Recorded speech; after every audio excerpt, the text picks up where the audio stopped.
Welcome to the Small Business Hour, our first podcast created by Justin and Jeremiah Denny. So if you don't know about us, we are entrepreneurs in Central Florida, and we both had an idea to start this podcast to help small businesses grow their audience by coming onto our podcast, and also to help them with some financial issues they might be having in their business.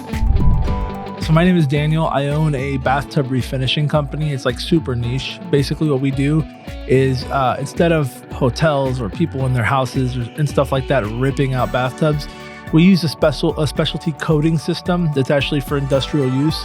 And what it does is basically restore the bathtubs without having to take them out. Our company is second generation. Although my parents ran it, they didn't run it as like a super successful thing. It was able to keep a household together. You know what I mean? Mm-hmm. Yeah. But it wasn't ever bigger than that. Me and my brother actually own it, and we've turned it into a pretty, good business, and we continue growth. Last year we did close to $1.2 million in gross sales. Awesome. Very good. Before expenses and stuff like that. Now, it's tricky because we do have commercial accounts. So sometimes we bill something out and it won't be paid for 30 days. Yeah. And that was kind of the case last year where we had like a $30,000 job that was billed out. The revenue didn't come in until the next year, but like if you count it of what was billed out, it was around there. We'll call it 1.2. Yeah. Pretty much that. Much. And so, and I also have a podcast also, if you guys want, anybody here, you guys also, the Bathtub Refinishing podcast. We were just talking before this about potentially doing something else, but I think it's cool to be on someone else's thing. I haven't done that before, so. Awesome. Well, you are our first guest, so we'd love to have you on. And for those who don't know, like we met you at a cigar lounge with you and your brother. Mm-hmm. And I don't know if it was like we asked you or you asked us what we did. Something like that. I think, right? I think it was because I heard you on the conversation talking about advertising. Right. And then I asked you, I think it was me who asked you, because I just love that sort of thing. I like business stuff in general. And I also remember like when I started, like there was nobody giving. There was no advice. And the people who think they're giving good advice don't. Like they're not really. Like at the end of the day, the actual what actually happens is no matter how much YouTube videos you watch, there's no substitute for someone actually doing the thing. Yep. And, you could watch a million videos, but until you do trial and error and see what works and what doesn't work, you don't really know. Right, 100%. So that's why I wanted to jump in, because I've made 1,000 mistakes already. So if I can, see where you're at and kind of help, and I like that sort of thing. So that was the thinking behind we'll that. take any help you can give, man. That's awesome. Yeah, for sure, man. I wanted to ask you, when your dad was doing his company on his own, Mm-hmm. How many employees did he have working for him? The most he ever had, I believe, was like 3 or 4. But the way my dad would hire would be, it was just him and a helper, unless there was a project. Mm. And then all the other guys were like temp guys. Just for that project. Just for that project. Yeah. And then after the project was over, he'd be like, all right, well, I'll call you on the next one, And so that's kind of how he managed. Now with that, and I will say, like, with hiring like that comes a lot of like instability, I guess, or like variations in quality. You get some guys who are really good, some guys who are bad, some guys who you've used before, but they're rusty. They haven't done the job in a long time. Yeah. So like it can work, but what we do is like skilled labor, and you need somebody who knows what they're doing. And they need to exercise that muscle of like, we spray it on like spraying a car. If you don't do that for months and months and months, your distance is off, your adjustment on the spray gun is off, and it can cause issues. And that's something that they suffered from, not all the time, but it did happen. And then for the most part, like my dad just, like I said, had a helper. And then my brother, when he was 16, dropped out of high school and he went to work.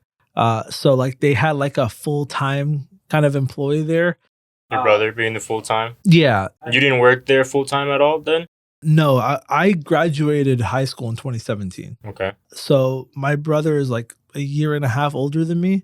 So he started a little bit earlier, doing the actual technical stuff, like the actual spraying and stuff like that.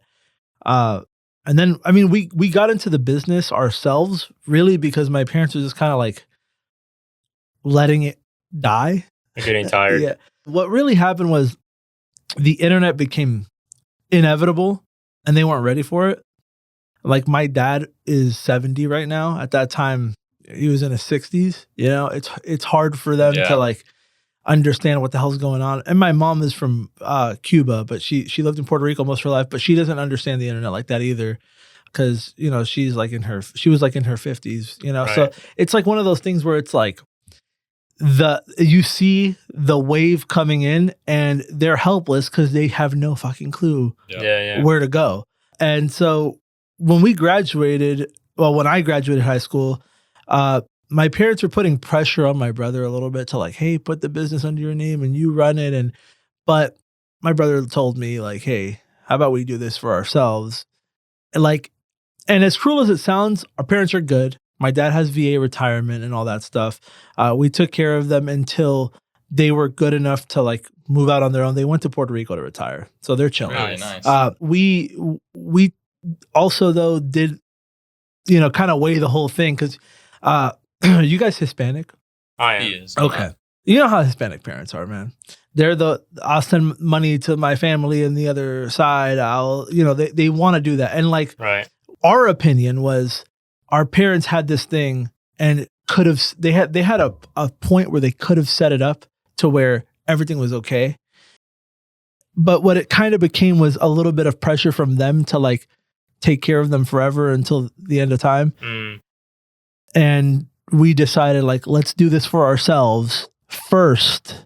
And when the company is big, then you can help them. You can take care of them. Exactly. Because, you know, if you're bleeding when the company's first starting, then can't really do anything. Hard to grow it, hard to expand. Well, my whole point behind it was like, what good is it like securing them if everything is going to fall apart over here because I'm not stable, right? If the person who's putting in all the effort and all the work isn't stable, then they're going to have instability. Mm-hmm. So that was kind of like the thing where like, it's like, you know, like they always say, like if there's an emergency on a plane, you put your mask on before you help someone else, right? Right. Like that's kind of how we had to make sure this was going to work for us because what good is it doing it if we're barely skating by, right? So, and thankfully everything worked out. I mean, we're doing awesome. Well and stuff like that.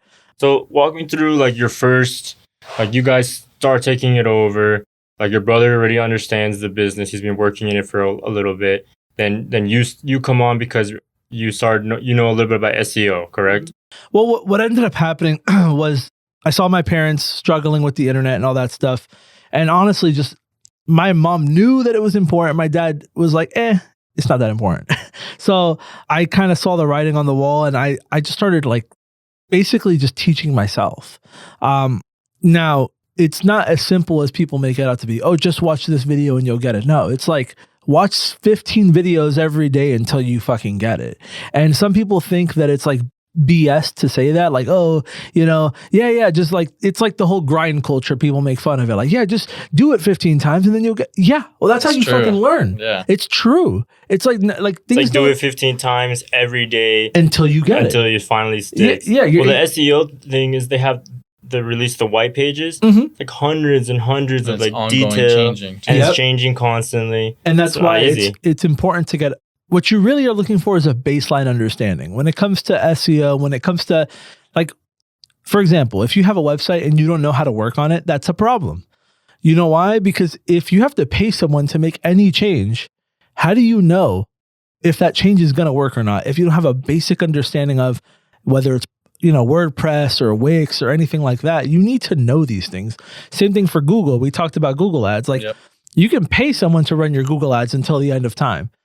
How do you know it's really working if you don't understand the platform? You don't. And that's just the truth. So like versus my parents in the position they were in is like, we can't afford to pay someone to do it, nor do we understand it. So it was just kind of starting to crumble. I mean, there was like months where people like weren't working, you know what I mean? Where my brother, my dad weren't working. They would have a hotel project come in because they had a reputation. And then it was like 2 months of okay, and then back to nothing. And that's what we were looking to get rid of. And that's why when I got into the business, I started thinking, okay, SEO, Google My Business, which is super important. That's part of search engine optimization. Right. And a lot of people underestimate that. But here's like a little thing to just take into account. Google My Business is free. It's like a free platform. People don't think that it's that important, but Google is basically the front page of the internet. Well, you got to think like how you look up things. Exactly. If I'm looking up like, oh, I need to get my tire changed, I'm looking it up on Google or on Google Maps to see which one's closest to me. So you need to have those things set up, and they're free. And Google will walk you through it. Google will have a representative like schedule out to help you with those things. So and if you don't have it, you're wasting time. One of the basics of SEO is knowing that Google, the search engine, if it has something for you to post on, which is, but My Business is like a social media platform for businesses. One of the big things that happened is we started ranking higher because we were active on My Business. Nobody was posting. And again, our industry is already really niche, but also the people who operate it are like in their 40s, right? They're older people. So we started seeing a boost just based off of that. But it's a combination of things. What search engine optimization is making sure that your website is being updated frequently. Make sure that it's, you're posting on social media, and make sure that you're keeping your My Business, and just pretty much everything. Just actually treating it like a real business is like the most important thing. Right. And that's where people fall flat. When you say you're like posting constantly on My Business, what are you posting? Just like the new projects and on the photos? Yeah. So what we try to do on social media, honestly, is I try to do basically like a combination of like, here's a before and after of a job we did, and kind of bragging. Like, I don't know what it is with people. Like, if you're doing some fucking like big name shit, post it. Like, I don't want to know what I don't want my competition to know what I'm doing. It's like, if like when like we do bathtubs for Disney, I'm posting that. Like, people already have a positive perception of that brand. It's so much easier to like be like, hey, we're working with Disney, and people take you serious, and like, oh, we got another hotel project, and not say what it is. Like, that's like low hanging fruit that you could do. Just be like, I'm working with this person, so you should work with me too. It's social proof. It's like the tale as old as time, right? And then also like part of posting on the page is just getting reviews, right? Like the page is being updated. That's the important part. There's something you're posting, people are posting to it, the page is getting a lot of activity. If you're Google and you want to give someone the most relevant information possible, and it's duck cleaning versus some generic guy who hasn't posted in a year, if you posted this week, they're going to recommend you before the other guy, because the other guy might not be in business. How do they know you're in business? You're posting regularly. You're active online. And that's something that a lot of people just don't understand. It's like, it's all about, Google wants to give the end user whatever has the most likelihood that that they got the right answer or got what they're looking for. And when you really boil it down, it's like, well, whoever's most active is most likely the person they're looking for. Because why would they look for someone who hasn't posted in 7-8 years? Yeah, it makes perfect sense. Great point. So that would be like, if you don't have your My Google Business profile, to anybody out there, you're not doing the bare minimum. That's literally the bare minimum. The bare minimum. It's free. And then if you do have it, get reviews, respond to the reviews. Yep. And over time, it'll start tracking. Exactly. Just have activity. Like at the end of the day, like I know especially when you're doing it all yourself, it is hard to like post 1 million pieces of content a day. But like anybody can swing once a day. But if you really are like, okay, once a week, fine. That's okay. Because odds are your competitors aren't, especially in service-based businesses. We're young, but most people who run these things aren't. They're old. It's not hard to beat them. You just got to put in minimal effort. There's even a lot of young guys who do it, and they don't even have any social media. No website, no Google Business. They go straight off just referrals. And it might seem like that stuff works, and it'll work for a little bit. But in the long run, one day it's going to stop. Yep. At the end of the day, you need new clients in. If you want referral work, the best thing to do is to get new clients. Because if you get new clients, eventually they'll refer you. And then you have a never-ending cycle of referrals. 100%. But if you start with one guy who referred one guy, eventually he runs out of friends. It happens. I have an uncle who does paving. Like, he sometimes runs out of leads for weeks because it's all referral work, no website. He does beautiful work. He did the house of this lady. What's her name? Olga Tangyong. You know who that is? She's like a famous Spanish singer. He did her house in Tampa. Wow. And like, has no social media, has nowhere to post it. You know what that would do to like a Hispanic audience? Be like, wow, like a mega pop star, you did their house. Like I would be posting the fuck out of that. Right. But you know, like that would have gotten a whole influx of work, but some people just don't do it. But again, like you said, it'll work, but long haul. And if you want to grow something that's worth growing, where you don't have to be there 24/7, you know, you want to make sure you keep get up with the leads. times. That's pretty much it. Because eventually in 10, 20 years, it's going to be different than it is now. Yep. And we're going to have to evolve with it. Just like people back then had to evolve. And if you're not keeping up today, you're not going to keep up tomorrow. 100%. That's like, you know, that's one of the Going to get more complicated. exactly. And you're imagine right now where like we grew up with the internet. Imagine what's next. Like eventually, the internet's not going to look how it looks today. You know, there's gonna people are gonna be like, "Hey Siri, find me a duct cleaning company." And if you don't have good SEO, you ain't coming up. The AI is the next internet. Over the next 10 years, it's going to be implemented like crazy. I don't know how it's going to be implemented into service businesses, but it'll definitely be. It's going to be the same. It's at the end of the day, the principle is the same. The search wants to give the end user the most relevant thing. Are they going to recommend a company with 3 stars that hasn't posted in a year? Or are they going to recommend one with 4.5 who posts every day? Probably that one. Mm-hmm. Like, it's not rocket science. It's just the means of people. You know what they're going to take out of it? They're going to take out of the human element of searching forward. It's just going to be like, find me someone who does this and does it good. And the doing it good part is going to be inherent. It's going to be baked in. Like, why would we show you someone who sucks? We're obviously going to show you the best. Yeah. That's what's going to happen. And people are going to fight to pay for that top spot. That's another thing. So be prepared for that. Yeah. Yeah. It happens now with ad campaigns. It's got a bid. Other companies, clicks. Definitely. Yeah. And the thing with Google, man, is that, you know, people also just don't understand the way it works. It's a word auction, right?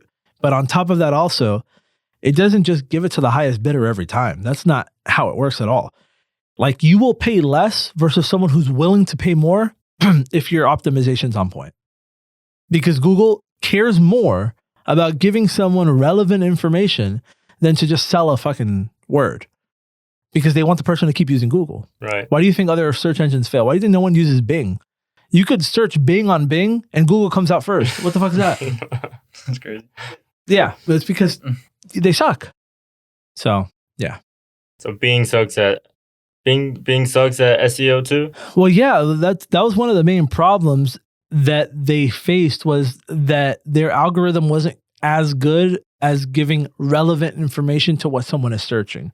Like, it was decent, but Google is just so far more advanced. Like, even if you misspell something, Google kind of knows what the hell you're saying. Right. Versus if you misspell something like on another search engine, it might actually give you like a different language where it's spelled that way. It's not smart enough to recognize that you might have made a mistake. Things like that are things that like Google has an upper hand in. That's why they're number one. And well, actually number one is YouTube for search engines. They consider it its own search engine because people search more for things on YouTube than Google now. But it's basically Google. It is. It's owned by the same company, but the content is different, right? The content on YouTube is video and the content on Google is written. You know what I mean? It's kind of integrated where they have, like, you can look something up on Google and you'll get a YouTube video. Yep. That's true too. And honestly, that's, you know, I struggle with it sometimes too, but making video content is super important, dude. Like, with what we do in contracting work in general, it's like, what am I going to make a video of? And the process of doing it, have you ever had like one of your guys set up a camera and record while he's doing it? We have. And but what I feel like people overthink what the internet is sometimes, like what we should be doing. I've made pieces of content where like I'm over here flying a drone and getting angles and doing cool shit, right? And it'll get an okay amount of views. And then I'll do a stupid meme and it gets like 7,000. It's like, I think we need to recognize what people are on the internet for. And a lot of the times it's not to be sold, it's to be entertained. Yeah. If you could entertain them and also slap in like, this is what we do, kind of make it work together. That's what I'm saying. Like people like to see the people just cleaning a rug and they'll watch that for hours. Exactly, because it's entertaining. It's satisfying, it's entertaining. So I'm assuming someone, when they're doing the bathtub refinishing, people would watch that. Like, let me call these guys up. Yeah, there's people on TikTok who do a better job than I do. I'm actually getting ready to have one of my oldest guys start just recording content. Because he's been with us for a long time. And better job than you guys, not at the work, but just at recording. Well, honestly, it's just the time. Sometimes I don't have time to be at the job sites. And so if I can afford to have somebody dedicated to just filming content, then I could do more stuff like that. Right. Yeah. In the past, we've tried like more like, we're going to make like our image of the brand like professional. No one likes that shit. It's boring. When you go on an Instagram page and it's just infographics with logos and stuff like that. It's not catchy. It's not catchy, and that's not what people are on social media for. They just want to get entertained on social media. The context is important. With the memes. Like I've seen some of your memes, like the before and after. Just like some funny ones. Yeah. It's just eye-catching. Yeah, and also people underestimate having a face attached to the brand. You know, that's one thing I was talking about recently with my cousin, because he has a business that does pretty much the same thing we do. And I told him, I'm like, you got to have a face attached to the brand. Coca-Cola doesn't need a face attached to the brand. You know why? Because they've been doing this shit for 100 years. Like you're never going to beat them, right? But like a new company, like what separates you from the other person? You are the brand in a way, right? So like if you go on Bathtub Guy's Instagram page, you'll see my face on there all over the place, right? My competitors don't do that. There's probably a reason why we beat them out a lot of the time, and that has to do with it. People like to know who they're buying from. That's why companies like Apple had Steve Jobs, right? That's why companies like Tesla have Elon Musk. Like at the end of the day, those people shape the image of the brand. So that's why I think it's really important. Yeah, it's a big role, I would think. It's a good point. Yeah. So let's go back to like when you took it over from your dad. So like you started the SEO, you started the website for him. What were some other things like kind of got you super jumpstart? Was that really it? Trying to just getting like your name out there on like the internet? Yeah, because at the end of the day, like here's the other thing that my parents had that was an issue. They priced the jobs way too cheap.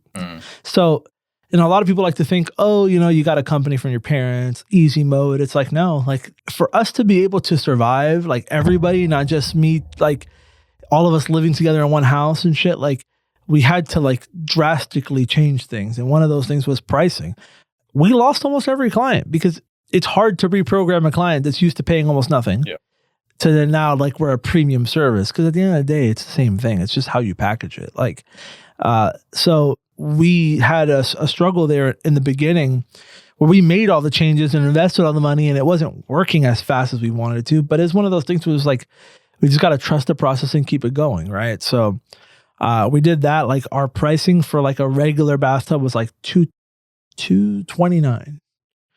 We raised it to like $275, and then from there we went to $375, and now we're like at $500. Yeah. Mind you, that's like 3 to 4 hours. That's a basic. Work. That's like a basic job. But you see where it was and where it is now. It's like, you know, it took a minute to get there. And then, you know, to answer the other thing, like other things that we did is I just looked over everything that was being done and just thought, how could I improve it? One of the things I noticed was that their Google My Business had the wrong phone number. Wow. Like, wow. And I'm telling you, my dad was in his 60s. Huge. So like he doesn't know where to look to see if it's right. Yeah. So that was huge. That I wonder how many clients you missed just from that. Yeah, probably a lot. Probably a lot. And then other things like their social media page non-existent. The website was okay, but just didn't have relevant information. And the website was made before SEO was super, super important. So like it looked nice and modern, but it didn't have backlinks. It didn't have, you know, good content on there. It didn't have a blog section, things like that, where like nowadays, if you don't have that, it's like, what the fuck are you doing? Yeah. So it was just a combination of things. It was overhauling our image online, changing the name and the logo, and stuff like that. So that started getting you more clients. Yeah. Right? You start getting more clients, you guys get busy. Mhm. Now the next step, hire your first employee, right? Mm-hmm. Well, before that, I will say, in the beginning, when you have no money and you're starting from something that's basically a shell of a company, you get your ass out there and you fucking make it happen. You know, people are like, oh, you just turn on ads. No, like in the beginning, we didn't have money. So what we did was like, okay, am I going to go door-to-door knocking to someone's house, or am I going to go door-to-door knocking at hotels where the ROI is way bigger? Mm-hmm. That's what we did. We got on the ground and I started hitting hotels and resorts, trying to get their business.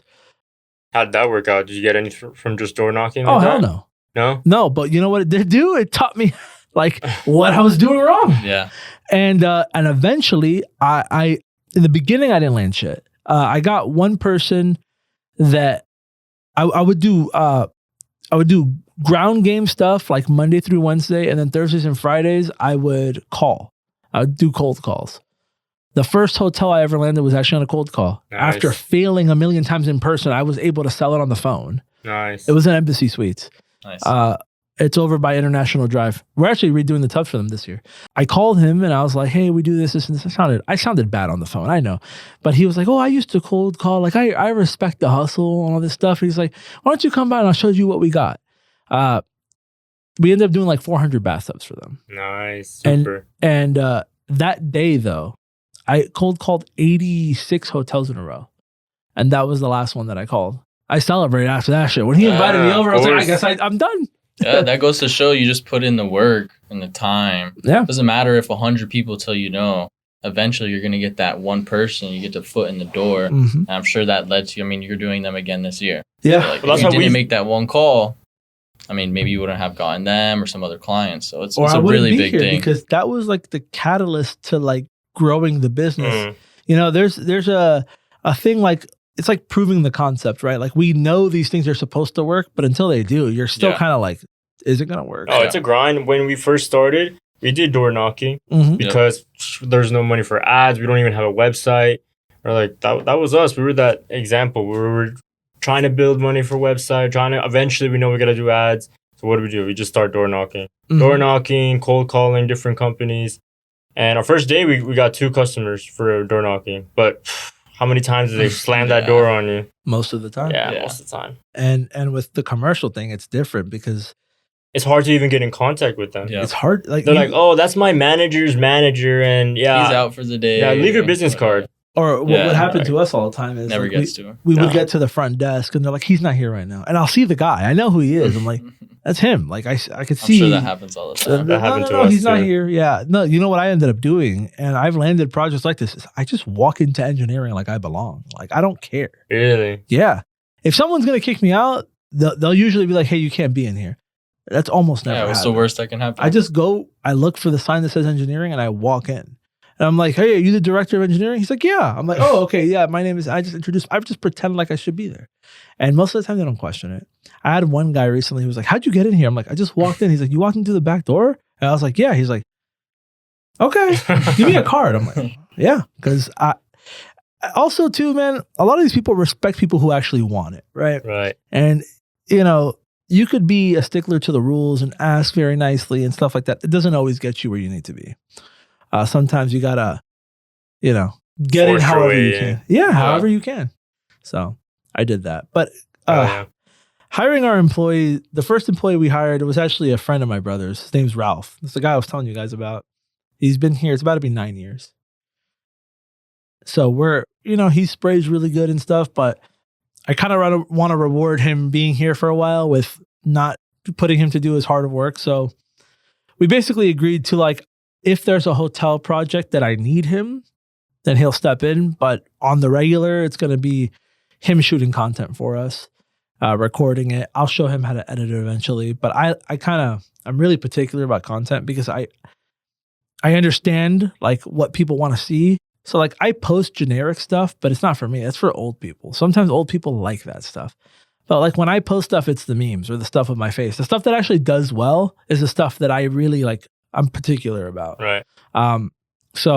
But eventually, it's not something that's rocket science to learn. He'll learn it and it'll be cool. But yeah, we hired him when he started.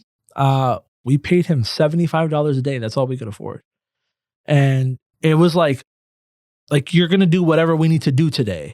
And that's what you got paid. It doesn't matter if we go 10 hours. Right. Now he makes $30 an hour. Not bad at all. Yeah. That's a good worker to find. Mm-hmm. He stayed with you for 9 years? Yeah. That's awesome. We took him on trips. We taken him on cruises with us. That's what I was going to ask. Like, what's kind of one thing that you would think that, kept him on there? It was just treating him right. I think he understood where we were going with it and that like it wasn't bullshit because he had like worked sometimes. He's one of those part-timers that work with my dad sometimes because my brother knew him and brought him in. And he saw the turnaround of like not being busy at all to like, okay, like now we're a week booked out or 2 weeks. And now it's like there's other people coming aboard. When you first started? He's the same age as my brother. So if I started at 18, he must have been like 19 or 18 around there, same age range. He's a little bit older than me, but so now he's gonna be your video guy. Yeah what I want him to do, and he likes doing that stuff anyway. He shoots really good video of his own job. So what I want him to do is basically like go to job sites and choose one, stick around, film something cool with it, and just bring it back to me. That's all. What if you had like a couple different guys who just had like a basic camera stand like for their phone and just put a phone and recorded the whole process? Yeah. Well, that's one thing we did talk about. Now the main thing is with what we do, the spray chemicals and shit, like I wouldn't use a phone. I'd probably use like a GoPro because I don't want to mess up the phone and the speakers and all that stuff. And then there's like a special case for the GoPros that like encases it, doesn't get it messed up. But yeah, that's something that we're going to do for sure. There's other people who do it already, but like we've tried it. And the phones get messed up because we're spraying something that's like high solids and like it like sticks onto the lens. It's hard to get off after. You end up fucking up the phone. So, but yeah, for sure. Yeah, GoPro. That's a good idea. And then you have those, like the sped up videos. You're just doing the whole tub. And then you can get the technician to come do a little thing, panting around the inside before and after. Then that's one of the things, like a regular tub takes like 3 to 4 hours. That's not bad. But if we're doing a bigger job, sometimes it takes like 9 hours and then another day where it's 4 or 5 hours. I can't be there all that time. You know what I mean? But if I had someone dedicated to that where they can come in, shoot some video, maybe chat up the customer so they're not bothering the tech and just like kind of be a floater, not necessarily have to have a specific role. I feel like that'd be better. And then they could just come in to shoot the video whenever things are ready. Like, because you could shoot the entire process if it's a regular job. But if it's a bigger job, you kind of have to come in on sections and then stitch it all together. And the video comes out really good like that too. But you have to have someone around for that. You know what I mean? And some of my guys are older. Like I have a guy who's in his 50s. I have a guy who's in his 30s. Like, and what was your process on like, okay, you got your first guy because you're getting busy, you're getting booked out. How did you start finding like good employees to start like, taking your second, third, fourth, fifth employee? Honestly, I got good employees like recently. Like I'm talking about in the last year and a half to like 2 years. In the beginning, it was just like anyone who's willing to do it, anyone with a pulse, man. You just got to find people. Like what you're really trying to do is buy time. Like I learned very early on that no one's going to do the job as good as me and my brother do it. Yeah, like I shouldn't expect that, right? Like they're not getting paid as much. But you can't be stuck doing that for the rest of your life. Exactly. And one of the things that changed for me mentally was like, okay, instead of expecting 100%, I'll expect 70% from him, and I could live with trying to, whenever that 30% I need to have someone else jump in or fix his mistake. So be it. At least 70% of the time, I can be doing something else that helps the business. Because when you're doing it all, you wear yourself thin. It just happens. Like you're talking about marketing, answering calls, doing the actual job, caring for the vehicles. Like it's hard to do. So in the beginning, I was like, I'll hire anybody because I just want to buy the time to make sure that I have some time to do these other things. Now, obviously, you do that, you get a lot of bad apples. What was like one crazy story? Like your worst employee? I hired these 2 people. They were a couple. I'm not going to name their names because like there's legal stuff involved. It was actually crazy. Wow. Basically, they were like, I think after the fact, I saw that they were like in some drug related thing. But what actually happened was I had to have them sign a release because they're contractors. Mm-hmm. So we had to sign the release for the final check so that they don't claim that we have violated the contract. They didn't want to sign it. There was this big mess in the shop. And then the girl goes to her truck and pulls out a fucking gun on us. Whoa. So this is because you're trying to fire them? Because I was giving them their final check and they didn't want to sign a release. And I was like, if you're not going to sign the release, I'm going to mail it to you because at least I have proof of postage that I initiated sending you the money, right? Like, so anyway, they were like refusing to do it. That whole thing happened. It started with like a fight, but like they were getting their ass whooped because it's like there's a bunch of us in the office and just them. So like the guy was getting his shit rocked. My brother was beating the fuck out of him because he started throwing punches. And then the girl goes to them, runs and gets a freaking gun. And she's pointing it at my brother. I don't know if she knew that I was behind her. I tackled her to the ground. I took that shit from her. The cops came. It was a whole thing. That's crazy. There's a mugshot that exists. Why were you trying to fire them? Basically, what was going on is that they weren't listening to the way we do the job. Sometimes it's like anything where you have someone that's like, oh, I'm experienced and I know exactly how this goes. It's like they didn't. They said that they did, but they were just doing things the wrong way. One of them is using a product that we don't use because they had previously at another job used product from a different manufacturer. And normally I wouldn't care, but here's the problem. If you allow that, and let's say they do 50 jobs for you in a year with a product that you don't normally use, and then something happens and they're no longer employed by you. Now what happens? You can't just mix things that don't mix, right? So they were refinishing tubs with leftover product that they had because they were used to it instead of getting over the learning curve with what we're using. And then if I ever got a call back, I couldn't send anybody else. And that became an issue because there was some jobs in particular where they were kind of doing a bad job. And there were people like, hey, I need you to bring another tech. I would send another tech, and instead of doing a touch-up, it would be strip it all off and redo it. Takes now, double the time. Paying double for the job also. Right. Paying another person entirely. So it was just things like that. They were just not listening to us. And you said they were on drugs? Well, yeah. They came in, they looked geeked. Like, they looked like they were snorting some shit that day. Like, they were... You know, and the whole thing of coming on. Let me tell you something. The last check was like, one of them was like for $250, and the other one for like $300. So they pulled out a gun over $500. Pulling out that for them big bucks. Yeah. So that's how you know. That's how you know. Money. Getting robbed, and then pulling out a gun, go to jail for $500. Yeah. Well, he ended up breaking his back. The guy. Ooh. Yeah. His mugshot was him in like one of those neck braces. Dang. That's crazy. But yeah, they tried that. That was one of the craziest stories. Another one was I had a tech for a long time, and I always tell the story about this guy because I've talked about I've said his name before. His name is Gene.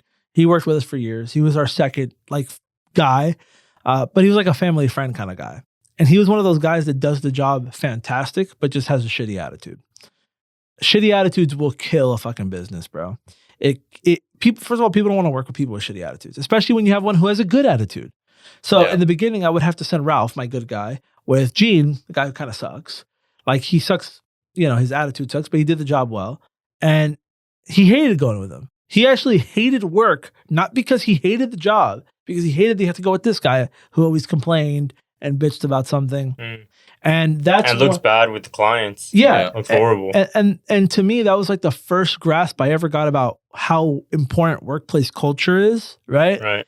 Winners don't want to work with losers, bro. Winners want to work with other winners. And if you put a winner with a loser, they'll either become a loser or they'll leave to somewhere where there's more winners. Like, it doesn't mix.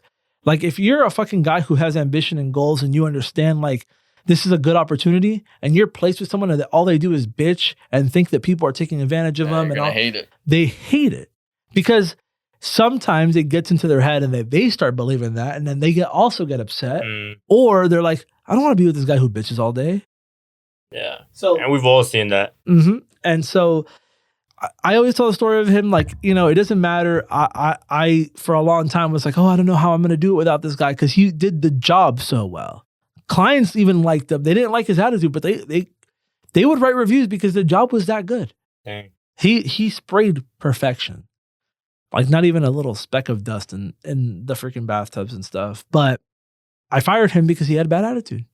And honestly, everybody felt happier when that happened. Like it was night and day. Everyone came in with a smile on their face the next day. They were playing fucking music when they were getting ready for the day. Gene's gonna see this and be like, damn, pull out a gun on you.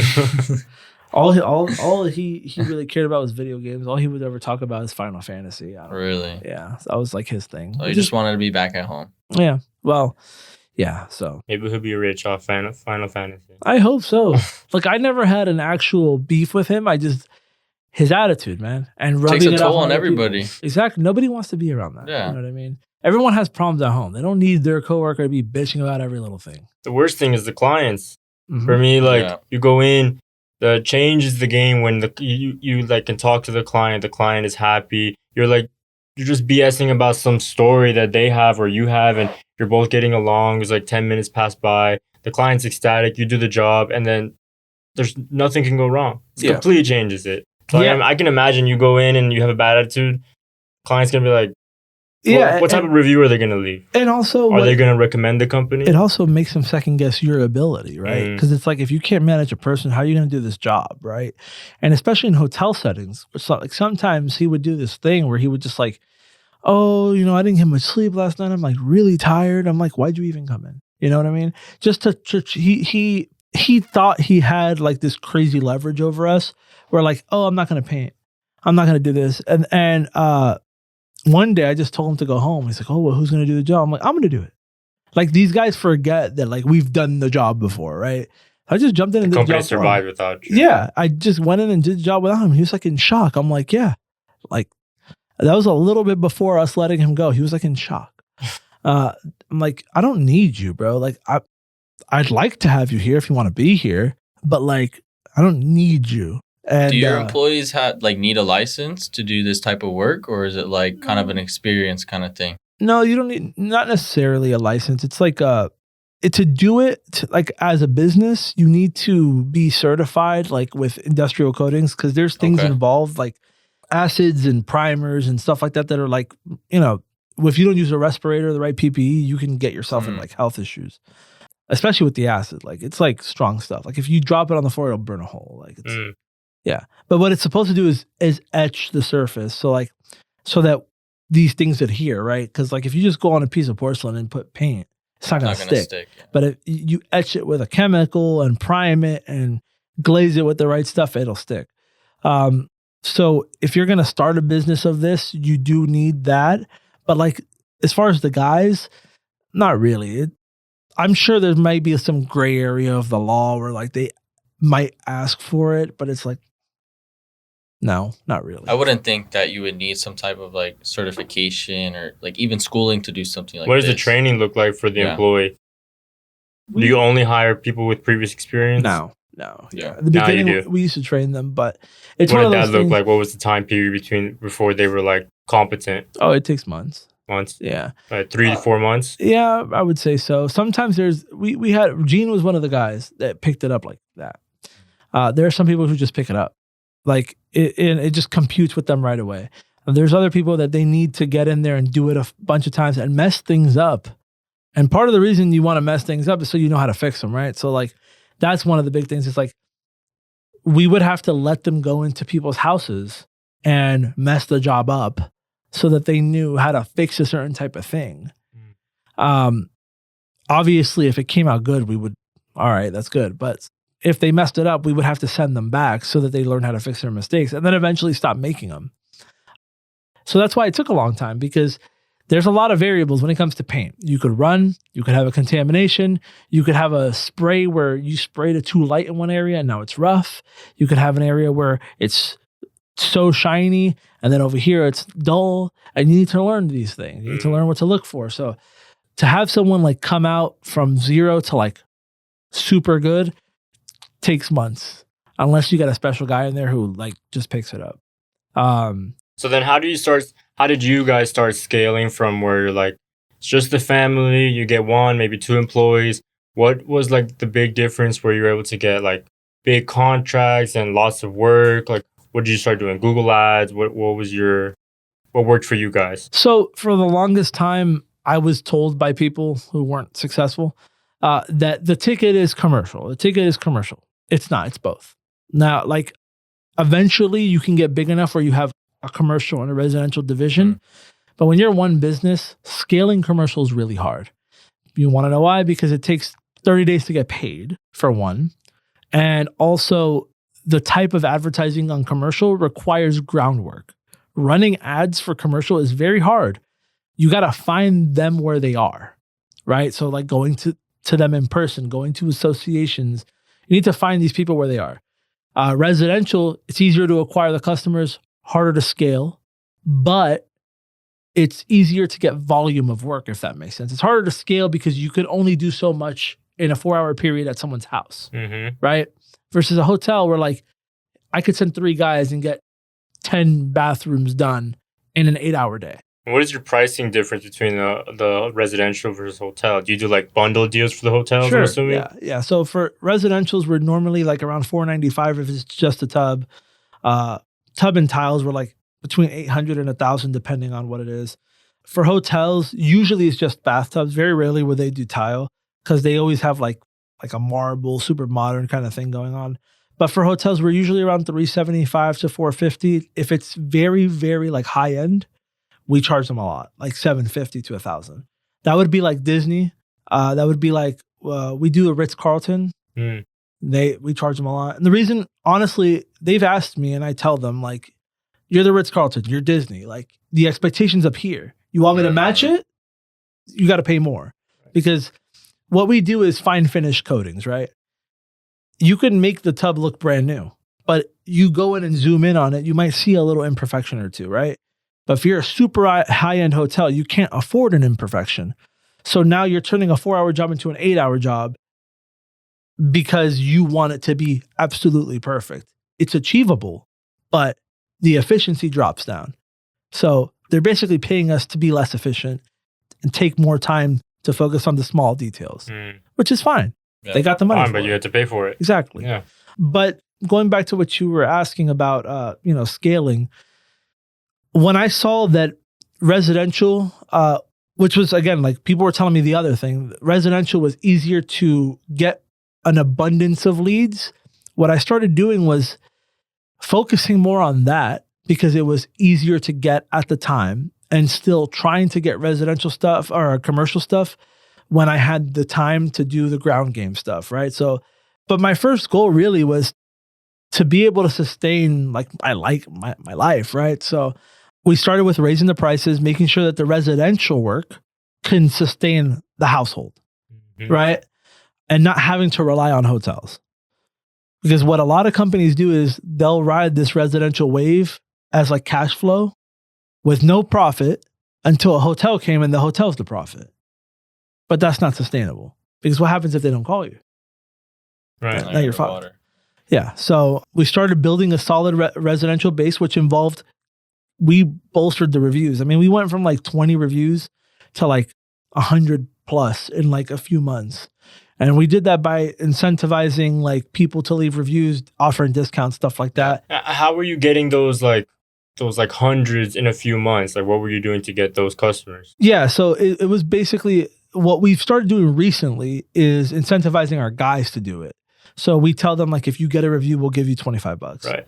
But in the beginning, it was like, you want $5 off, you want $10 off, you want $20 off, write a review when you're done to the customer. Because we couldn't afford to pay the guy's bonus.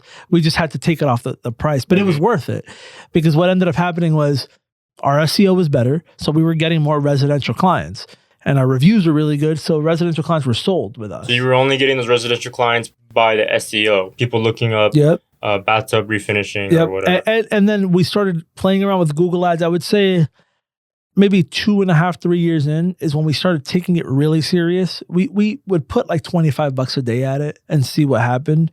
And then after a few years, I'm like, we had enough money put away. I was like, I'm going to try to like actually make this thing work. I'm going to put like $150 a day. And like we had skyrocketed. More. Yeah, it was like 2 weeks booked out of nowhere. And then we slowly started hiring people. Like I said before, we went through a bunch of bad, like people stayed for a year, would leave, 2 months, leave. We always had the work. But then recently, why we have good people who have experience now is because we actually started asking for them, like on social media. Like if you have experience, if you want a job in a business like ours, like hit us up. Instead of going through things like Indeed and stuff like that, with places like that, platforms like that, you get a revolving door of people. It's usually people who don't have a job for a reason, dude. You know, like I got one guy who was decent off of Indeed, and I hired like 30 of them.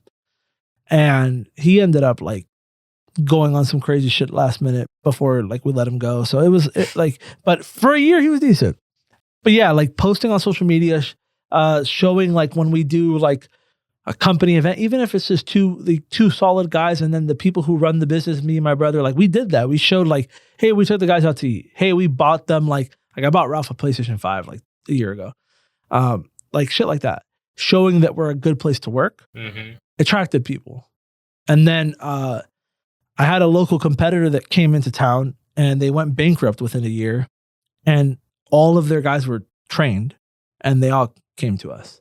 Really? And it's because one of them saw our stuff on social media, came in and told all the other ones. So this local competitor, they were like opening up a second branch or what was going on? So they originally were from North Carolina.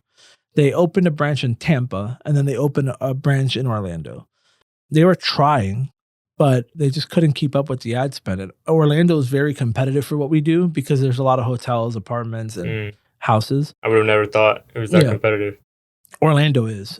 So they were here for like a year, and they just called it quits. What is the like turnaround on a customer that's received? Like, what is like, do they call you back in like 2 years, 3 years because the bathtub needs another coat, or what's going on? I mean, realistically, if it's someone's house that's going to live there, we almost never get called back. I would say it's probably like 2% of customers.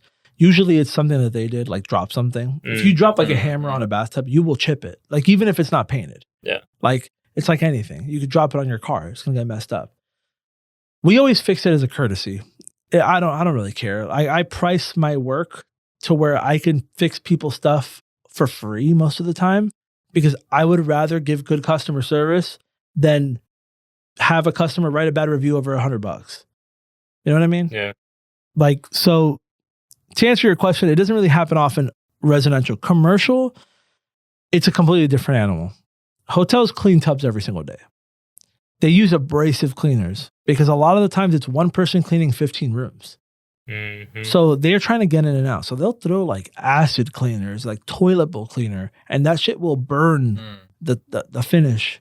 So we give them a 1-year warranty most of the time. If it's a higher end hotel, we will offer a 5-year warranty because they can control their cleaning. That's another thing with hotels though. Hotels, they have cleaning protocols they got to follow from corporate. Especially now after COVID and stuff, everything needs to be cleaned a certain way. And a lot of the times that clashes with what we tell them to use to clean it. But if they listen to the rules, it would literally just not come off. Like the warranty we offer baseline for residential work is a lifetime warranty, 25 years. We call it a lifetime warranty because like the phrase. Right. But 25 years. Like, and honestly, if someone wants to call me 26 years from now, I'll go. I don't care. Like, it's not a big deal. It's a good warranty, 25 years. Yeah, well, because we have confidence in the product. We've done a lot of testing. We know that the stuff doesn't fail. I've had it done in my house before. You know, like I've seen that the stuff works. Most of the time it's user error, but that's like anything, right? It's like, you know, like if you clean your car paint with bleach, it'll probably fuck it up, right? Of course. So like, but if you have someone who babies it, right, takes care of it, takes it to the car wash. That's like the same thing with the hotels, because they're using all that bleach and those chemicals. It's about a year before they call you back. Yeah, and usually it's wear and tear stuff from them just over cleaning it with things that are too harsh, and it's not a big deal. Like, it doesn't just come off, right? It'll like dull or it'll chip in a little area. It's just a matter of sanding it down and recoating it, and that's it. You don't have to do the entire process from scratch after it's done once, as long as it's not a complete failure. But that's super rare. Like I said, the complete failure would be if it's all just falling off in sheets, like if it's peeling. But usually what happens is that they chip a little area or something like that. So you scaled to few employees, then you're busy enough where you're booked out because of SEO. Then you start running ads. Now you're booked out for weeks. Mm-hmm. What's your next step now? Hire more employees? Well, what happened recently is that now that I have these guys that are experienced, we've been able to do a lot more. So we have 5 guys that work every day. And they're all, like I said, they're all skilled. So I've been able to keep up with demand a lot better, and also honestly just freed myself enough time to scale the commercial stuff, which you guys have seen on, like, if you saw our Instagram and stuff like that, you'll see like we work at hotels, big name hotels. A lot of that I've been able to get because I got more time now. Because and how are you acquiring them? The same way you were saying, walking into the engineering room, trying to find. And a lot of it is now is going to these things like the association and stuff. Right. A lot of the times the hotels mandate them to go because they're like, hey, we need a person that does this, this, and this. Mm-hmm. There's going to be this trade show thing for that association. You need to attend it and find them. One of the ones that's really impactful in Orlando is the Central Florida Hotel and Lodging Association. What they are is actually a PAC, like a political action committee. That's what they do. That's how they actually make their money. So you're a member, you come in and you meet other people who are members, and the cause is basically hotel and lodging interests, right? Like, basically getting rid of like red tape for hotels to make things easier for them. They lobby politicians to do it. When you really break it down, that's what they do. But I play the game because that's where they are. They want to work with people who have hotel interests in mind and are willing to contribute to that, right? So every year you pay a due to get in. It's like $750, and you get to invited to these meetings. Some of them are free, some of them are paid for. But they put you in front of the influencers in that space, right? People who are managers from hotels, people who run budgets for hotels, people who are engineers at hotels. And those people get sent there to find people like us, but that are in the team, like in the part of the team. You know what I mean? Yeah. And if you're not in there, a lot of times they won't hire you. I've heard a lot of people say, "Oh, I try to go to hotels," and it's because you're not part of the team, man. You got to be in the team because the way they see it is, I'm going to give it to Bathtub Guys because Bathtub Guys is part of the team versus that other company because they're not invested in our interests, right? So the biggest hotel today that I landed was a project worth of around $550,000, and it was for Universal's Cabana Bay Beach Resort. Awesome. That's right next to Volcano Bay. Nice. We did $550,000. Mm-hmm. Very nice. We did 1,200 units for them, and I got into that hotel the first year I joined CFHLA, and it was the first meeting I attended. They have this event called the Hobnob, which is like it's like a reverse trade show. The hotels have booths, and you're supposed to go and sell to them. And I went to the one for Lowe's Hotels. Me and my brother both. I sat on one, he sat on the other, and they both the representatives from Lowe's seemed interested. And Lowe's manages Universal's hotels, so that you know. And the guy that I was talking to seemed interested, but then I hear my brother over there talking to the guy. He's like, "Yeah, so how fast could you guys do like 1,800 tubs?" And I was like, "What the hell?" He was like, "Well, it'd be a few months or whatever." And then the other guy jumped in. The one I was talking to was like, "You know what? Let's let these guys do a demo." We do a demo. And not even a month later, they mailed us a check for $162,000. That was the deposit. Nice. Wow. Yeah. So what's like a profit on that? It's hard to put an exact number on that one in particular because this happened at the cusp of COVID. So we went like working like 2 months straight and then nothing. And then we came back, worked a little more. But I would say probably 35% of the project total. But being that it was COVID, it was tricky because we had this project that was extremely profitable and good, right? But then the residential work died down. So we got that project almost at perfect timing because it kind of helped us stay through that whole thing that was going on. Yeah. And in the end, we still had some left over, but it could have been more. Well, it was, but we were basically, on paper, we were profitable. in actuality, we were trying to keep afloat with that project, being that no one was hired, like no one was doing work around that time. It's for like a 2-month span, I would say. Then things started picking back up. But yeah, the association thing, really important. You got to go to where the people are, man. And for residential work with us, it was Google and the internet, right? And for commercial work, it's associations going in person to where they're working and presenting yourself and trying to make a good impression, really. And what is your range? Like how far will you guys work? For hotel work, I'll go anywhere. Residential, let's say. Residential work, we service Orlando, Kissimmee, like 50-mile radius. Pretty much. We the East Coast side, Melbourne, Daytona, we'll go. We have a branch for Tampa. I don't go to Tampa, but we have a branch over there. It's ran by my friend Jonathan.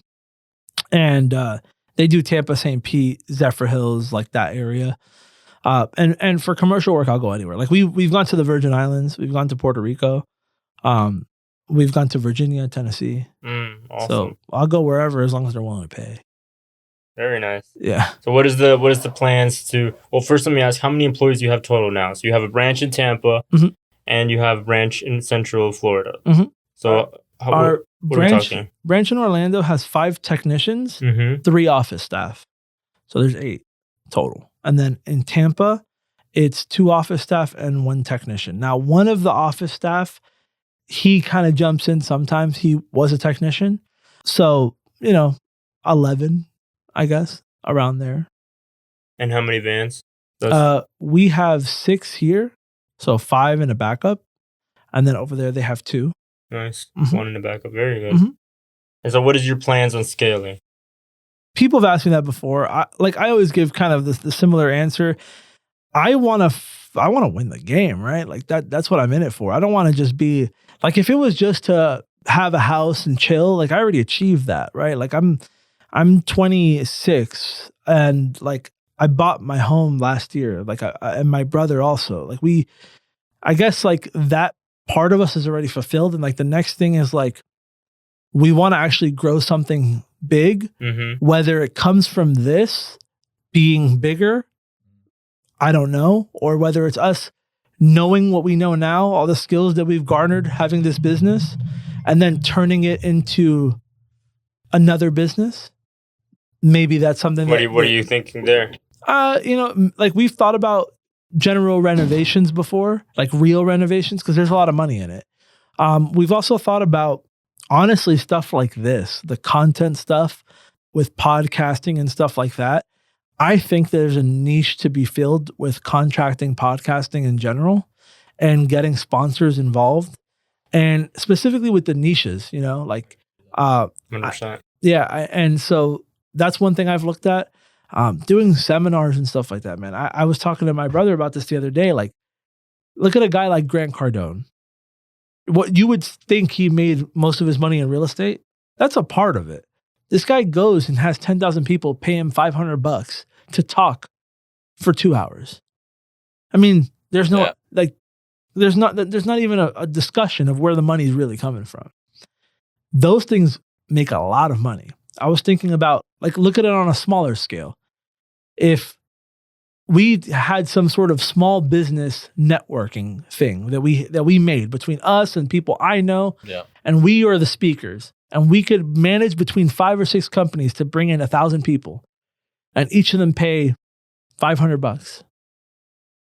I mean, that's $500,000, guys. In one conference, like a little weekend conference or something like that. A couple people talk. And you have like the VIP sections, the lunch with the speaker, and they obviously pay extra. Exactly, and the thing is, it doesn't even need to be that big. 200 people paying you $1,000, like, come on, like you're talking about a shit ton of money for doing like something. All we're doing is this, but one-on-one, because it's some people, and I'm one of them, which is why I like the idea.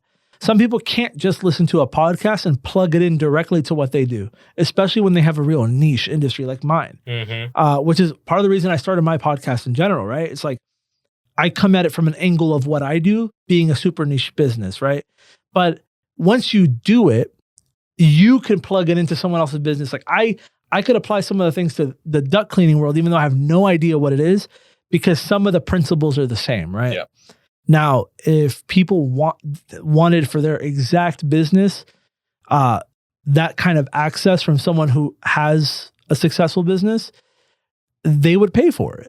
A lot of the times they already do. They'll go to these weekend seminars on the company dime. It's a tax write-off. Mm-hmm. And worst case scenario, they might not get any information, but they had a cool weekend. They got to meet some people. And most of the time they get some decent, And it's networking for them and for everybody else. Yeah, most of the time they get some decent information and they meet people. So the I goal think that's what it's about. With bathtub guys refinishing, right? What's that goal? You want to grow that to 2 million a year, 5 million a year?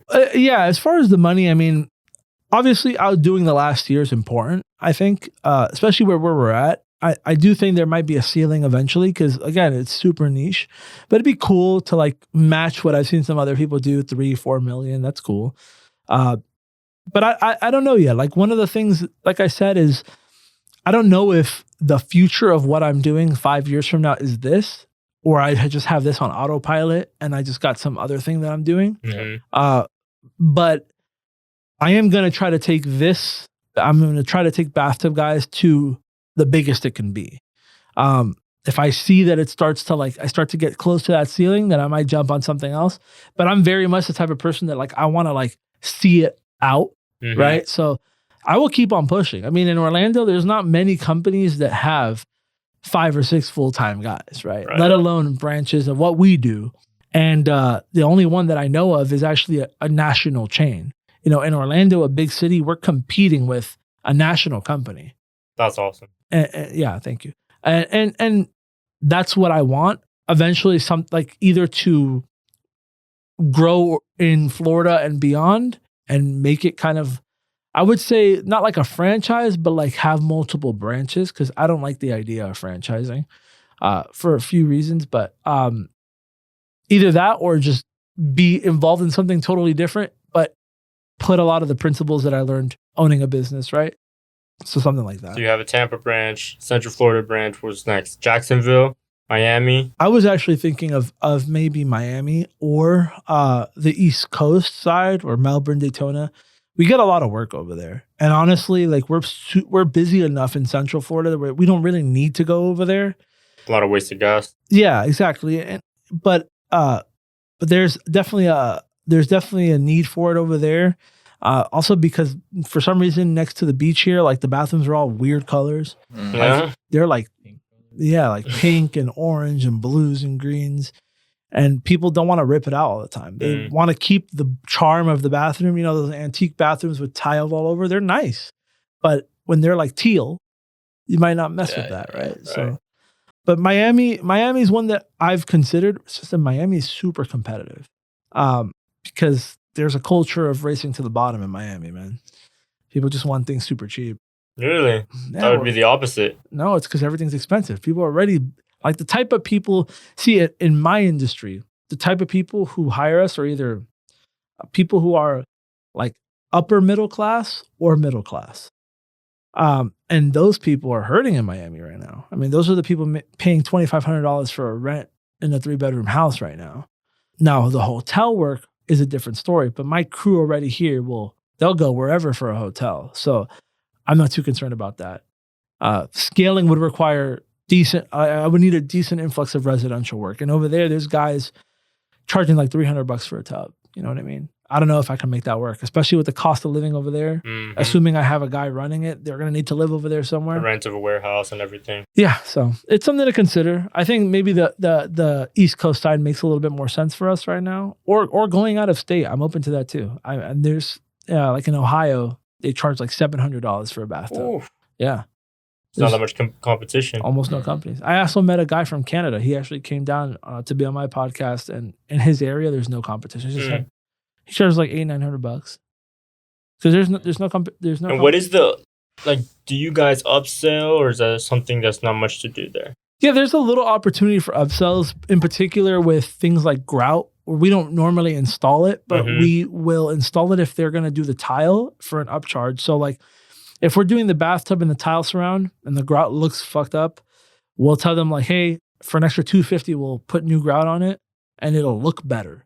Because if you don't put new grout and the tile grout has gaps in it, it'll look like a faint little black crack. It looks ugly. So that's an easy upsell because people want it to look the best, right? Also, we put a non-slip additive on the bathtubs. Sometimes older people, they're afraid of slipping. Charge them an extra $100, put a non-slip additive on the floor. And then aside from that, like, if people want custom colors, we do get stuff like that all the time. Sometimes people want it blue. Sometimes people want it orange. I don't know. We charge them extra for that. When we do countertops, we do like, we have these finishes that look like stone. And so like if somebody wants like a stone accent color or something like that, we charge extra. So it's stuff like that. There's room for upsells and stuff like that. Our average ticket really is closer to like $750 to $800 for residential. So, most of the time people aren't just paying the $495 or $500 we advertise. There's other stuff going on. Right. Mm-hmm. So then you said you get mostly residential, like middle class, right? Mm-hmm. Now, how are you trying to get a lot of these people that are in upper class? Yeah. Now, see, the problem is with everybody's competing for them. That's the problem. That's part of it. But what I've learned is, in all honesty, a lot of the times the upper class just has the money to throw at things to make them go away. Like if they don't like a bathroom, they're like, demo the whole thing and give me a new one. Like, that's true. Real upper class, right? I'm not talking about someone who has a $500,000 house. That's a normal day in Orlando now. Yeah, I'm talking about the people who have mansions, right? Yeah. Like, now we did a house like a week ago. It was in a mansion. The tub was copper, and when the house was built, it was like an option to add it into your master bathroom. Now the copper was like worn to hell and shit. We refinished it in a copper color and made it look like brand new, and they paid like $1,000 for that. So like in an instance like that, where it's like one of a kind and they can't get another one, sometimes they want to pay it. Or like clawfoot tubs, the ones with the feet. Yeah. Sometimes they want to keep those around because they're antiques. But like super upper class, like if they don't like a bathroom, they're just gonna demo it. Fine, they're gonna pay $20,000 to get someone to do a new one. You know what I mean? Yeah. Upper class hotels are different though. Hotels, the name of the game with hotels is the same, whether it's the most high-end hotel ever or whether it's like a piece of shit Motel 6. They want to rent the rooms. If you can get the room rented for them quick, they will pay you whatever it is. That's the high-end hotels. Like they don't care. What about the cheap like Motel 6s? Like what do you do with those? Yeah, they just want shit for free and I don't do that. Like sometimes some of them will play ball. They have a little bit of a budget and they'll be like, yeah, I'll do a tub for $350 or $375 for them. I understand too. I'm not dumb. Like, they don't make as much as the big guys. But sometimes they want us to do bathtubs for like $150. Like I'm not even going to drive to the location for $150. It's just, there's no money in it. Right. So that's one of the things I encounter with the lower end ones. And most of the time, like they end up either trying to do it themselves and it comes off. It looks like shit. Or they just find someone who's willing to do it for almost nothing. And they exist. Those people exist. But you got to ask yourself. Like what your dad was doing was like selling himself way too low. Yeah. You got to ask yourself as the person hiring though, like, do I want the cheapest? In theory, you would say yes. But in actuality, is that company going to be around long enough to where if something happens, come back again? And what is their quality like? What's the quality like? What's the responsiveness like? When they say they're going to be here at 8 a.m., are they going to be there? What happens if they say they're coming on Monday, don't come until Tuesday? Now you have that room supposed to be rented. There's a lot of things that go wrong, And a lot of the reason we get higher end clientele now is because we're really on point with punctuality and like making sure we're on time, we're doing what we say we're going to do, and we're realistic about what kind of quota we're going to meet, right? Right. Like if I tell a hotel we're doing 15 tubs a day, it's going to happen. That doesn't mean I have 3 guys killing themselves to do 15. That means I'm going to have extra guys there to make sure that everyone's chilling, that there's no problem meeting that deadline, right? So things like that. That's awesome. Mm-hmm. Super good. So you guys are grossing about like 35% on like residential and commercial for the most part? The split is higher with residential. Okay. Just because with commercial, we do give volume discounts. Yeah. But it also depends on the hotel's ability to give us rooms. With hotels, sometimes they can give you 10, 15 rooms at a time. Sometimes they can only give you 5. That split is honestly like bad when they're not able to give you a lot. So now what I do is I work in like, we minimum need to do this much or don't call me. Gotcha. Because if they want a discount and they also want to control the schedule, if it doesn't make sense, you might end up working for free. Yeah, losing money coming back and forth Now, instead of doing a bunch in one day. Exactly. Now I have a hotel that we're doing this actual week. On the Wednesday we start it. We're going to be there for 6 days. It's 108 bathtubs. We're doing 15 a day. So we're going to make around 40 grand in like a week and a half. You know what I mean? So like when it's like that, there's no problem because they're giving us the volume. So what is the profit on that? Like paying out employees? Bro, the profit material? on that is like 65%. It's like big because we're making it fast. When you're able to produce it faster than you can spend is where the profit comes in with commercial. Of course. Now, if I'm doing 100 tubs, but we're only being able to do 5 a day, the profit would be like 20% because 5, 10, 15, 20 versus 15, 30, 45, 60. I mean, we're almost done with it the first week. You know what I mean? So that's the big thing with commercial is like, make sure that if you're going to give them a discount, that you're paying attention to how it's scheduled and making sure that you're making enough money each day to where it's going to be profitable. Yeah, that makes sense. Awesome, man. I wanted to ask a couple more things. Debt. Does the company have any debt? And we have debt in our vehicles, in 2 of them. One of them is for a Ford Maverick, about $22,000, and then the other one is a Ford Ranger. It's like $18,000. No, not bad at all. Yeah, it's not bad. I mean, they're car loans, you know. And then paid off whenever. Yeah, we did take a loan out, but it's already paid out. It was for $49,000, and we didn't take it out because we needed it. We took it because we got an offer from Jobber, and we just wanted to try out how the loan thing works. Yeah. The way that they do their loans is like they'll give you the money, and then they charge you like a flat fee. Let's take a part of like everything that Every comes job through. you take So away, right? 20% off of every job would go back to repaying it, which is cool. Like the only thing is that if you don't have enough cash flow, that shit can hurt you, right? You need to make sure you're out producing like what the loan is going to take. Or what you could also do is just up your prices by however much percent they're taking out. That way it's like free money. Some people do that. And I upped our prices a little bit, but not 20%. I went up like 8%.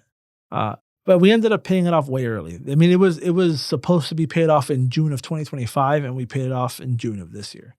And we got it in January. So you didn't need it. Yeah, we didn't really need it. I want to see what it was. Also, it's a tax write-off. Like if you take out debt, you can't be taxed on that debt. So because I took $49K out, like they can't tax me on that. So that was another reason I took it. I was like, there's no harm in it, just to see how it works. And now I know if I ever need it, as long as our cash flow is steady, how it's been, like there's no real reason not to. I mean, it's better to have the money in your hand sometimes, right? Especially when you need to make an investment. So what do you are you thinking of ever taking out a loan to scale? I've thought about it. Yeah. The only types of loans that I think make sense personally are the SBA kind of loans, because the terms are very friendly. Yeah. They like for a business, they'll give you like 10 years. 10 years. Yeah. Some businesses, if you dabble in commercial real estate at all, you can even get a 25-year term. But I was talking to somebody from the bank. They were like, that's only if you have commercial real estate, because they'll treat it like a mortgage pretty much. And even though, like, let's say real estate is 20% of where the money's going to go, they still will give you the 25 years to pay back the loan, even if you're going to use it for other stuff.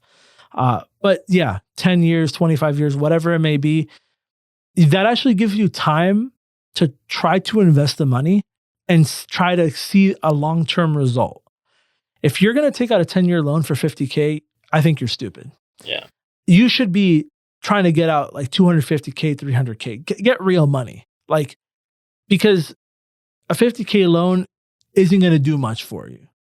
And now if you have 100, 200, 300 grand, you could try some real like investing and have this big buffer of paying it back. So, and if you're going to take out the risk anyway, I'd rather have more money to play with, right? And let's say worst case scenario, like if you wanted to invest 100 grand, take out the loan for 200, invest 100, put the rest of it in a savings account. By the time the 10 years is due, it was free money. Yeah. People don't think of things this way, right? Like you get a freaking 8% return leaving it in an account, just leave it there. Just don't touch it. If the 100 grand didn't pay off, okay, well, you have that account. You put it to auto draft the loan payment from that account. It's still going to accrue interest. It doesn't matter. So that's something I've thought about. But I don't, as of right now. You don't want to take out too much debt. No, I don't want to for the rest of this year because I did take out that other loan and I do have the auto loans. But what I was planning on doing is taking out a loan to consolidate all the debt and then plus have some left over to like try some expansion stuff that I want to try. And what are you thinking there? Like 100 something grand? If it was me, I wouldn't take less than like 250 or 300. Yeah, that makes sense. The most I've gotten like offered was like 500K, but see, when you get a little too high, that kind of scares me. Yeah. Yeah. Like I'd be cool with like, okay, the monthly minimum payment's like 3,500. Cool, fine. But like when the monthly minimum's $8,000, like, you know, yeah. So I've thought about that. And with expansion, I mean, like you said, maybe trying another location somewhere in Florida or somewhere else without having to dip into my actual money. All right. And then if it doesn't work out, I got 10 years to pay it back. Right. So. Well, yeah, I mean, Miami's competitive, but it's a lot of hotels, a lot of residential still. Yeah. A lot of high-end clients you could get. Yeah. Well, like you said, unless they just want to tear it out. Yeah. I mean, which happens here too, but it's... What about like south of Miami, like Keys almost? Yeah, that area is underserved for sure. Like I've had people like offer me triple the money to go over there, but it's just a drive. You know? Yeah, I bet. But spend the night over potentially, maybe not Miami itself. Maybe like Fort Lauderdale or Pembroke Pines area, and like serve Miami, but not be in Miami. So yeah, that makes sense. And that way, like you can kind of dabble with both because those areas are like middle to upper middle class. So that's just something to consider. Right. What about Jacksonville? Jacksonville also. It's a big city. Yeah, that place is also underserved. I had a lady, we actually did the job for her. I had my tech drive 2 hours to her house because she offered to pay double for a job. It was like a tub. We do this thing where we seal off the jets of jacuzzis because sometimes they trap like nasty stuff in them and they're impossible to clean. So instead of like ripping it out, we seal the holes off and we make it look like a regular big tub. And normally we charge like $1,600 for that. She paid $3,500 for us to go to her house from Orlando to over there. Very nice. Yeah, and she didn't care if we didn't give her a warranty. She was like, "Yeah, I just can't stand how it looks." I was like, "Okay." She's got a nice tub. Exactly. So awesome. So Jacksonville, yeah, that's another place to look at too, and it's underserved. So I'd be cool with that. So next goals of the company, maybe take out some debt to expand. And then you said you wanted to do what else? Maybe go into some other different aspect of the service industry still or something different? Yeah, I honestly, now that I have a little bit more free time to do like the brand building stuff and stuff like that, I've realized that what I really like is that aspect of the job, right? I like networking, doing stuff like this. I like meeting new people. And I like meeting people who are on the journey. And I kind of like being in the journey too, right? Like the way up is so much more fun than when you're up. It's like, when you're up, it's like whatever. Like you know, today I get to the shop, everyone's already doing what they're supposed to do. But in the beginning, it's like, you need to be there and stuff like that. That stuff is fun. Right. So I don't know. I would consider maybe doing, actually trying to put money behind like an actual, either like holding some sort of event for people who have like businesses, or small business stuff, or like, you know, maybe trying to blow up a podcast and actually putting real like, effort behind it and resources behind it. I think that would be cool. And it would kind of feed that part of me where like, I want to meet people in business. And then, you know, for like the bathtub guys and as a whole, we steadily have grown without the need for it, which is why I'm kind of hesitant because it's like, you know, it might not need the push, but who knows? You know, maybe. You don't want to grow too fast either to like where you're like stretching yourself, you're hiring like bad people just because you need to. That's one of the main hiccups is that, like I was telling you guys before, it took me until just a year and a half ago to start getting really good people. We're in a really niche industry. Like a lot of people don't even know it's a thing, right? So to find people who are skilled is inherently difficult already. So I would hate to put a lot of resources behind something and then it just doesn't work over something as stupid as like there's not enough refinishers in the world. Yeah. You know what I mean? There's a statistic someone was telling me. I mean, there's like apparently less than 2,000 people do what we do.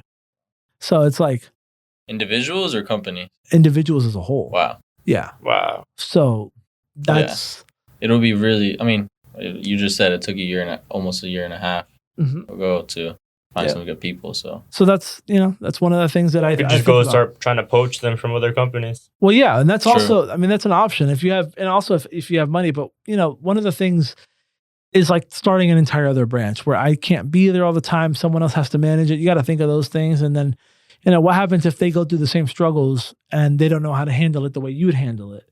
Now you have all this money invested in another location. You could step in, but it's like, it could become a bigger thing. So I think for now, what we're going to do is just ride the growth, how we've been doing. And if I do put money behind something, it would probably be, commercial stuff, maybe getting a salesperson because we do serve anywhere commercial, like having a salesperson go to state and just find like work for a commercial, for commercial clients, and maybe eventually just build a team of people who are willing to just do commercial work. And that would be the way we grow, because there's one company that does that. They're called Safe Step, and they do like 13,000 hotels a month. Wow. Yeah. It's crazy. But who would have known? Yeah, and they're out of Minnesota. I've lost bids to them. I also beat them in the Universal bid. They were bidding on that too. I beat them on there. But they beat me a year before that at the DoubleTree by Hilton at SeaWorld. We were supposed to do 800 tubs there, and they swooped in and like took them. The thing is, from what I understand, they don't do the best job too. They just are good at the, When you get that big, sometimes the quality goes down. Well, yeah, but selling is part of the game too, dude. Like a good sales will get you really far. And how you present yourself as a brand and stuff. People always talk shit about like McDonald's and stuff, but it's like you can't like. Here's the thing: people don't go there to eat a gourmet meal. They go there because it's consistent. Like they know what it's going to be, and that can get you really far. It doesn't matter what you're doing. If you're consistent and people know what to expect, there's no surprises, right? So you might not be the best, but you're not the worst. So there's your freaking avenue. Yeah. Yeah. I think a sales guy would probably be awesome for you. Yeah, going state to state. Like just hearing how you get the hotel clients going in person. I think a sales guy would probably be awesome. Even state to state. I mean, you guys do out of state already. That'd probably be killer for you guys. Like a killer sales guy. Yeah, that's something that I've considered too. And the out of state projects are crazy. I mean, when we went to the Virgin Islands, they paid everything, like everything we ate, rental cars, all the expenses, because our materials are flammable. They can't fly. They need to be shipped by boat. And they need to be crated a specific way to get on a cargo ship. They paid for all of that. We billed them the base work. It was like $45,000, and in other expenses, it was like $40,000. Dang. And they paid it all. So like travel, meals, hotel, shipping, rental cars. There was only one rental car company on the whole island. Really? Yeah, because we went to St. John, which is outside of St. Thomas. You have to take a ferry boat to get to St. John. There was only one rental car companies, and they all only had Jeeps. So yeah, Jeeps for the whole crew. We had to have Jeeps. We needed Jeeps. What do you mean? Yeah. Got 5 guys. Same thing with Puerto Rico. I charged them $1,000. We were doing that jacuzzi thing I was telling you. We were covering the holes. We did 98 of them. So it was 98,000. That was the flat thing. We were there for 3 weeks. And then in other expenses was like 50 something. 50 something grand. And they paid it. Yeah. But that was all worked out beforehand. I send contracts, I get signatures. Don't ever do business on a handshake. It doesn't matter if you know the guy. Don't ever. They will fuck you over. I literally, they wanted me to go do a demo for free in Puerto Rico, and I told them, nope. I was like, I'm going to charge you It's like, okay, charge us. We did the demo. I sent them a bill, and it was like 5,800, and they flipped out like, for a demo. And I'm like, this isn't just a made up number. Like we went Friday, did the work on a Saturday, came back Sunday, the plane tickets, the car rental while we were there, 3 days of my guy not producing in Orlando. Because like, if he wasn't there, he'd be working. And per diem, he's not home.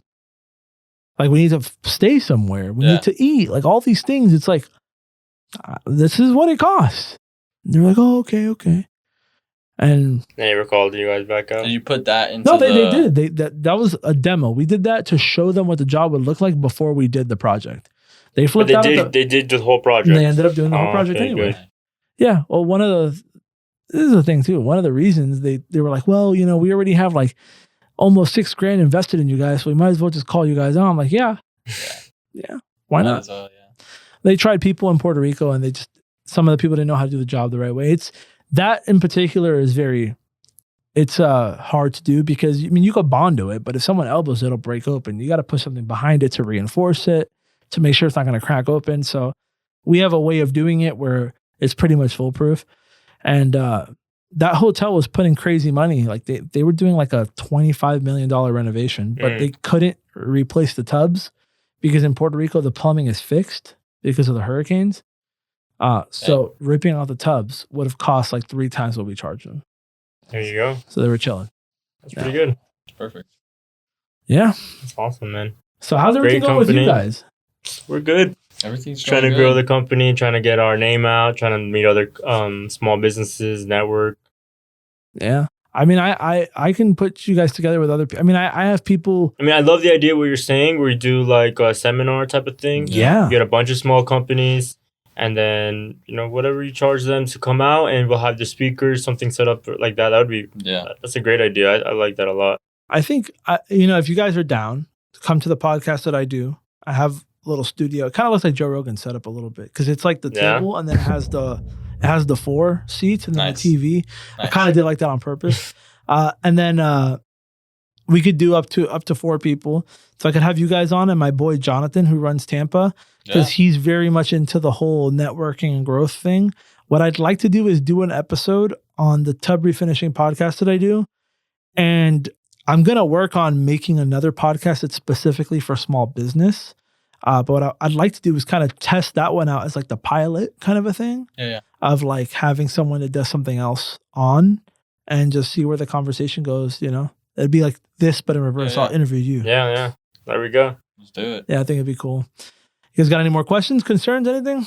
Oh, man, I think you tackled everything. No debt, company's in good position, growing, steady, ideas on how to expand. What are you guys projecting for this year? Well, right now, we've produced around 800,000 up to this point. There's still a few months left. Now, we are doing 2 projects in a row. One for 40,000 and the next one should be like 60 something. And then I have 2 more that are like might happen. These other 2 they already have deposits and stuff, so I know it's going to happen. So between that's commercial work and then residential. I mean, we do like 80K a month or like sometimes 100,000 a month. Depends on the month. In residential work, we're on a good pace. Probably will surpass what we did last year. But how much do you think? Like or 2.4 or something like that? No. This year we'll probably be closer to 1.3, 1.4. Being that in the beginning of the year, like late last year, early this year, I let some people go and I rehired. So now I have a solid team. I feel like if I ride an entire year of that, then we'll be able to scale faster. Mm-hmm. But when we started this year, I had 3 guys. Now I have 5, and it's just been rebuilding so I could be able to meet the demand. Now I'm able to meet the demand. So now I should be able to continue compounding that growth, right? Do you guys have a slow season? Not really. No. I mean, sometimes it's weird. Like what we do, like I said, it's niche. So there's not always people searching for it. But what I do is that I just always advertise. So the phones might be slow, but we're always working because I'm always booked out 2-3 weeks in advance. And then if we get a project, we're easily booked a month in advance. So that kind of buffer of work allows us to not really ever be slow because I'm always advertising. So even if no one called for 3 days, and I only get a call on a Thursday and a Friday for a few jobs, we're able to book it out so much that by the time the text reached that point in the schedule, we're still rocking and rolling. Yeah. You know? So that's... And you don't ever have, I remember you mentioned this before, but you don't have concerns of people that when they book, they reschedule someone else? No, actually, what we used to do, and we were still doing it when we had that conversation at the cigar lounge, we would do like $1 deposit, like just minimum. It would save a card on file, and there's a cancellation fee if they cancel. We had 1 week. This is how fast I move. I don't wait for shit to become a problem. I saw it become a problem in 1 week. 3 people rescheduled, and 2 of them tried to cancel after they rescheduled. One of them lied to us about having open heart surgery and wrote a review for another company 5 stars. So I knew he was bullshitting. So that very week, crazy. I told my brother, I'm like, instead of the $1 deposit, make people pay a 25% deposit that's non-refundable. Now that's what we do. No problem. Everyone pays it. No one's even asked. And we get that piece of the job ahead of time. And if they cancel, we keep the money. And like I told my brother, this is great because if somebody pays 25% of let's say a $500 job, it's like $100 and change, right? We can go ahead and we could pay a guy to help someone else at a job without any money out of our pocket. Like, let's say this guy's doing a small job and this guy's doing a medium job and the small job cancels. Now we keep that money and we could use that same money to pay this guy to help that guy get his job done faster. And if he gets his job done faster, what happens? You pay him less money because he worked less hours. It's great. Yeah, that's good. That's smart. Yeah. So that's what we do now. And in all honesty, man, I didn't want to do it for the longest, but I started doing it just because people take advantage of small businesses, man. And they will go with someone else over $10. Yeah. I've seen that. Yeah. What over you 14 cents. This is something, for anybody who has a business out there who's watching this and you guys as well. When someone is in buy mode, let them buy. I feel like this is the biggest takeaway from that is that when I was doing the $1 deposit thing, it doesn't feel like a real commitment. It's only $1, right? When they are in buy mode and they already Googled you and saw your reviews and they're sold on you for that moment and you let them spend a few $100 to book you, now they're married to you. They're not going to keep on searching. But if they only spend $1, it doesn't trigger the same dopamine effect in the brain that they just bought something or they just committed to something. So they keep on doing homework. And then they're like, oh, fuck that. I'm just going to cancel and make something up. Now, if they know that there's no chance they're getting that money back, there's no more searching. You let them buy. They wanted to buy, you let them buy. That's it. A lot of people, you'd be surprised the psychology of people.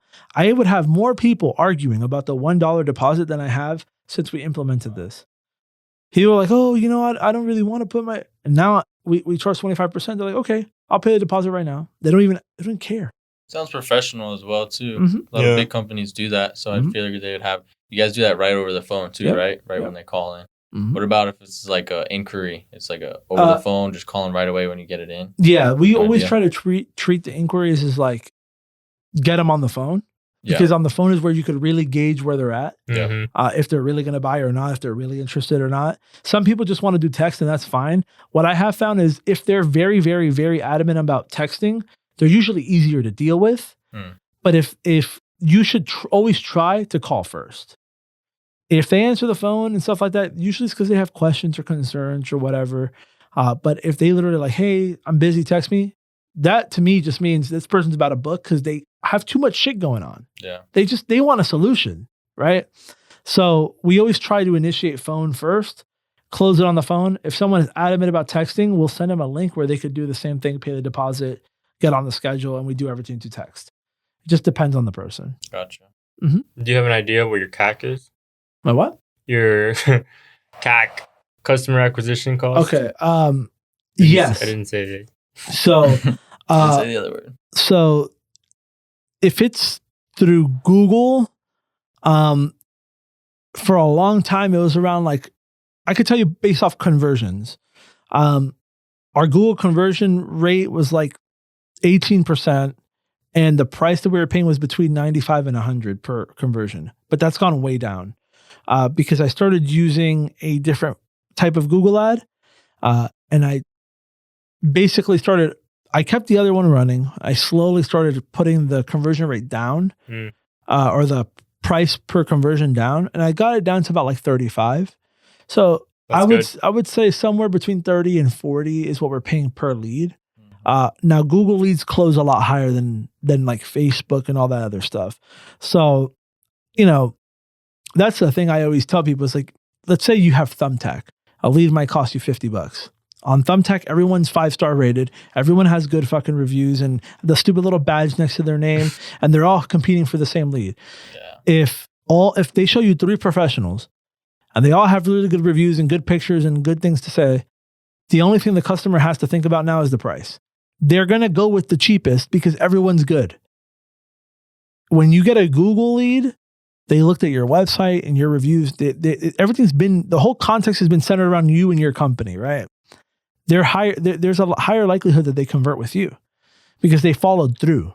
You see what I mean? Versus on a platform like Thumbtack where it's like options. If they went through, if they fill out the form, they physically click the submit button, something clicked with them. So they close higher. So I would say like we probably close like somewhere between 70 and 80% of leads. It's pretty high. That's awesome. Mm-hmm. Yeah, that is very good. Because we're about that same rate, 70 to 80%, maybe even a little higher depending. Mm-hmm. And our CAC is around the same, 30 to 40. Yeah, which is good. That's where you want to be. Yeah. And our biggest thing right now is trying to get more contracts with like hotels, property management. It's like big things that'll book things out. Like we were saying, we booked out for a month. That's where we're trying to get. Because once we're there, we're able to hire a few more employees and try to grow the company in that aspect. I would say with you guys, maybe property management would be cool, like targeting property managers, stuff like that. People who flip houses, a lot of the times they won't touch anything HVAC related at all just because they're scared. And that would be something cool. And then also like there is definitely an avenue for you guys for hotels, but I will say that scaling residential first to a certain degree, even if you can just get one guy that can produce residential work enough to where you guys are sustaining, or 2 guys, whatever, I would say do that first because the commercial game is volatile. Like it'll be busy and then there's nothing. And if you have 3 or 4 guys waiting around for a commercial job, they will leave if there's no work. And then you fall into this other trap that's happened. It happened to one of my friends. The commercial job is there, then it's not. Then you're sending people who don't need to be there to do a job just because you don't want to lose them. And then you end up doing the job essentially for free after paying everybody. And so like, I always say it's easier to scale residential as far as the volume of work, but it's harder to have people who are good enough to keep on residential. You see what I'm saying? But if you can, I would say try that first. Try getting 1 or 2 guys who are good residential guys, and then maybe try to blow up the commercial stuff. That makes sense. Mm-hmm. And awesome. They're a great business, growing. I hope that someone sees this. They can want to book with them. Yeah, get you some customers. Yeah, for sure. It'd be cool. I like this little space here. It's cool. Yeah, it's a nice little spot. All right, guys. Appreciate it, man. I think that's it.